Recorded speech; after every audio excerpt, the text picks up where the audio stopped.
My darling, you became my Beti in less than a month after you first came.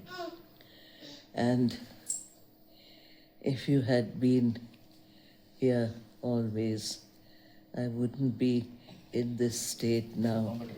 But, darling, you had to get married. You had to have a baby. I can't control your life.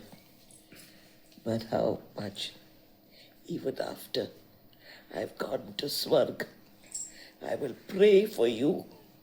I'll pray with more force. With more force. I'll be closer to God and He will hear me. Don't cry, Madhi. I love you, Madhi. I know you do.